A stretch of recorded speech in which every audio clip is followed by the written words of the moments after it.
एक बार फिर स्वागत करता हूं आपको हमारे इस चैनल करियर नेक्स्ट पे और एक्सेल वीडियो की टिप्स एंड ट्रिक्स की सीरीज में इस वीडियो पे भी आपका स्वागत है। आज हम बात करेंगे रिलेटिव रेफरेंस, एब्सोल्यूट रेफरेंस और मिक्स्ड रेफरेंस की, जिसके ऊपर मेरे कुछ स्टूडेंट्स ने हमें एक वीडियो बनाने को कहा था। बहुत लंबा नहीं होने वाला है ये वीडियो, चलिए बात करते हैं। तो ये अपना एक्सेल फाइल है जिस पे हम डेटा डालते हैं। जैसा मैंने पहले कहा था, ये सेल्स होती हैं, ये रोज होते हैं और ये कॉलम्स होते हैं। किसी भी सेल को अगर आप देखो तो इसका एक एड्रेस होता है। ये एड्रेस क्या है? B2, right? B column, second row. चलिए मैं एक डेटा बनाता हूँ इस पे। 1, देन 2, 3, 4। नाउ लेट्स से मुझे इसको ऐड करना है, तो मैं क्या करूँगा? मेरे पास ऐड करने के दो तरीके हैं। मैं इक्वल टू डाल करके पहला कॉलम प्लस दूसरा कॉलम प्लस तीसरा कॉलम, सॉरी तीसरा सेल प्लस चौथा सेल, एंटर दबा दिया, उसने सम कर दिया। एक तरीका है सम करने का, फंक्शंस को यूज करने का। एक तरीका ये है कि आप सम लिख दीजिए यहाँ पे, यानी कि आप फंक्शन यूज कीजिए, ब्रैकेट डालिए, ये रेंज चूज कर लीजिए और ये रेंज चूज करने के बाद ब्रैकेट क्लोज कर दीजिए, ये आपका सम दे दिया। एक तरीका और है जिसे हम ऑटो सम कहते हैं। ऑटो सम में क्या करते हैं हम यहाँ पे आते हैं, हमने रेंज चूज किया, ऑटो सम पे क्लिक किया, उसने ऑटो सम कर दिया। खैर, ये तो एक तरह से रिफ्रेशर हो गया जो हमने पहले पढ़ा हुआ है।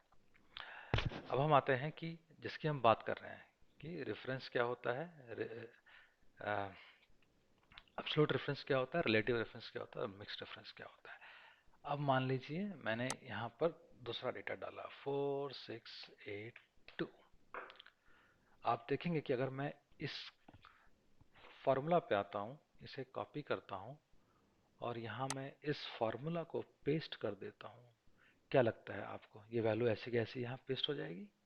चलिए ट्राई करते हैं। मैंने पेस्ट किया पर यहाँ पे 20 हो गया। कैसे? अगर आप इस फॉर्मूला की रेंज को देखेंगे तो उसने C1 से C4 किया, आपने यहाँ पर B1 से B4 लिया था, यहाँ पर C1 से C4 किया। एक्सेल इतना समझदार होता है कि अपने आप आपके फॉर्मूला को आपके मूवमेंट के हिसाब से रिलेटिव कॉलम पे चेंज कर देता है।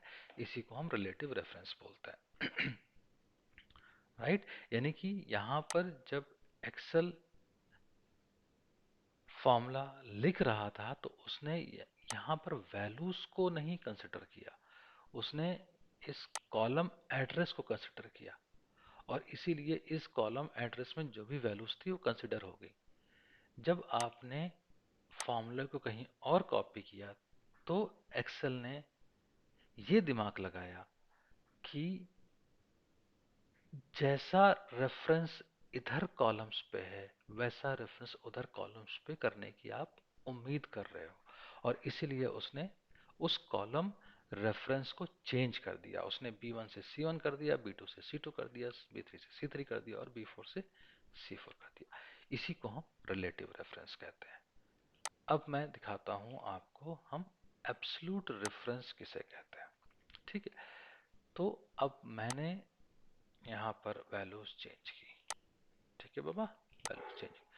अब अगर मैं यहाँ से फार्मूला कॉपी करता हूँ तो एसेंशियली D1 से D4 हो गया। ये बात तो सही है, ये हमने सीख ली है, D1 से D4 हो गया। अब मान लीजिए मैं यहाँ पर था, मैंने यहाँ पर एक डॉलर साइन डाल दिया।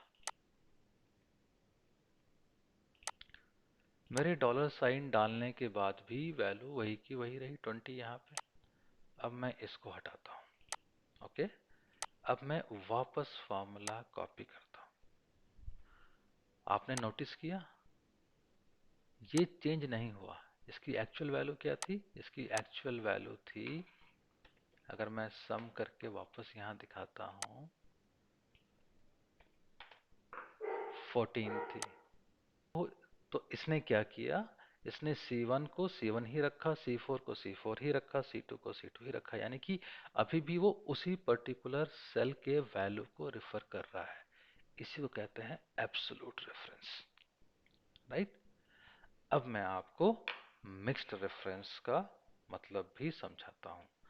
मान लीजिए मैंने इसको, मुझे इस तरह करना पड़ेगा ताकि मैं अच्छे से आपको समझा पाऊँ।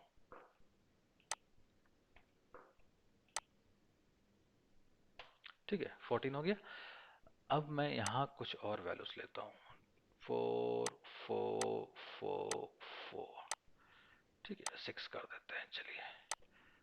अब मैं क्या करता हूँ, इसमें मैं पहले दो को, अब क्या हो गया, लगता है मेरा सिस्टम थोड़ा हैंग हो गया है, बट दैट्स ओके। हाँ, चलिए। अब पहले दो को मैं डॉलर डाल देता हूँ, यानी what I am trying to achieve is that half of it becomes absolute reference, half of it becomes relative reference. चलिए, एंटर मार दिया। अभी भी 14 नहीं है, परफेक्ट, क्योंकि वो सेम कॉलम है। अब मैंने यहाँ से इधर चेंज किया। अब देखिए ये 21 हुआ, क्यों? क्योंकि इसने पहले दो को तो पुराना ही रिफर किया, लेकिन D3 को E3 में कन्वर्ट कर दिया और D4 को E4 में कन्वर्ट कर दिया। इसे कहते हैं मिक्स्ड रेफरेंस। और इसीलिए पहला 7 + 4 11, 6 + 4 10, दैट इज 21। तो दोस्तों ये था रिलेटिव रेफरेंस, एब्सोल्यूट रेफरेंस और मिक्स्ड रेफरेंस। एक्सेल में हम क्यों बोलते हैं और किस लिए यूज होता है। आई होप ये वीडियो आपको समझ में आई होगी, पसंद भी आई होगी। अगर अच्छी लगी हो तो डेफिनेटली आप हमको लाइक कीजिए, सब्सक्राइब कीजिए और शेयर कीजिए। कुछ एक्सेल के ऐसे टिप्स मैं लाता रहता हूँ, तो आप इससे अगर लाइक करके बेल बटन दबा देते हैं तो आपको वो वीडियोस आते रहेंगे। सो दोस्तों, अगले वीडियो में फिर मिलते हैं, तब तक के लिए गुड बाय।